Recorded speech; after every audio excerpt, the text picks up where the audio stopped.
So I was going to wait until morning to do this review, but then I figured what's better than to ride the adrenaline wave of having just watched Random Harvest, one of my all-time favorite movies. That's why I didn't review the movie that I saw before Random Harvest, because I had to watch Random Harvest first.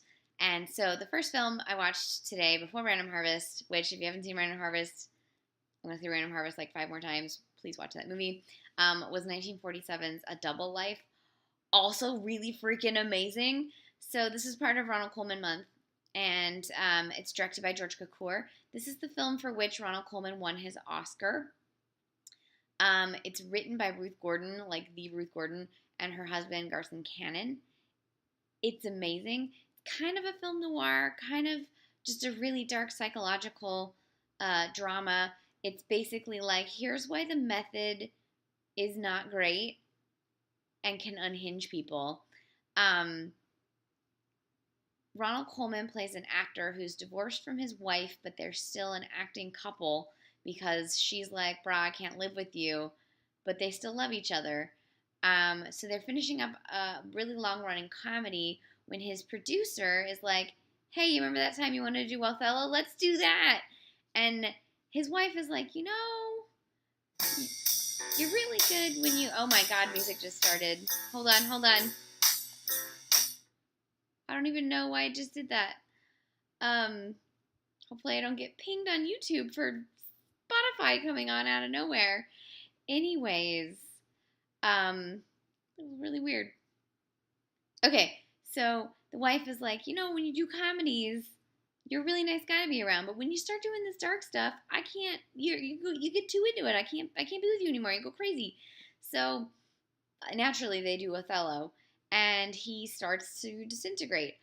Meanwhile, he's met Shelley Winters, and this is early Shelley Winters. This is 47, and she picks him up in a restaurant, and they spend the night together, and it's really racy for 1947. I was like, she's gonna have to die.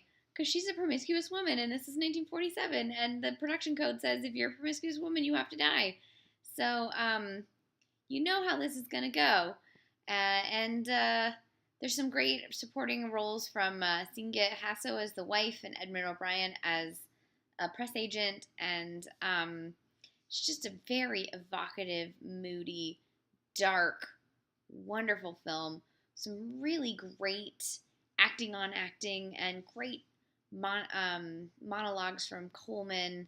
Just a perfect cap to his career. Now, he would continue to act for another 10 or so years after this movie, but this is like a pinnacle, I think, in terms of like him at the height of his talent.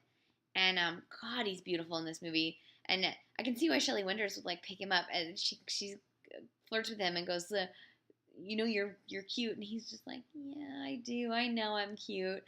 I'm gonna miss Ronald Colman so much. I have one movie left of his that we're showing that I haven't seen, but it's on at like 4 in the morning, so I'll be watching that later this week.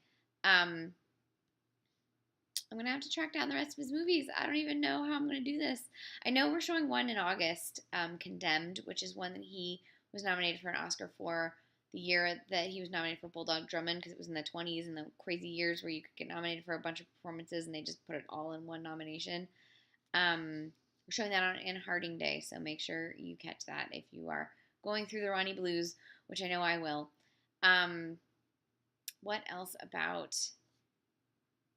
A Double Life? It's just, God, it's just great. It has I see why people think maybe it's a film noir. It has that dark, gritty feel to it. I'm not sure if it was filmed on location in New York, but it sure feels like it. And it shows Greenwich Village in that fun sort of 40s, 50s way that you see Greenwich Village as it's becoming that sort of beatnik space. Again, Ruth Gordon and Garson Kanin, two of the greatest writers and actors, specifically Ruth Gordon. She was nominated. They were nominated for their screenplay for this, and you should watch her speech when she won Best Supporting Actress for Rosemary's Baby. It's a great speech. So This was 1947. It's a double life, a crowning achievement for Ronald Colman, a great early role for Shelley Winters. Cukor at his best, creepy, sort of gaslight kind of feel. He just gets great performances out of his actors. I've very rarely watched a Cukor movie where I was like, what was terrible in this? All the acting. Like, Cukor is an actor's director, and he gets great performances out of people, but he can also create a very evocative mood with everything else going on in the film, and that's just why he's just one of the great directors. All Cukor all the time. So this is A Double Life. Unfortunately, you cannot stream it on the Watch TCM app, but you can buy it on DVD. Buy it on DVD. It'll be worth the investment. It's just so good. So good. Ronald Colman for life.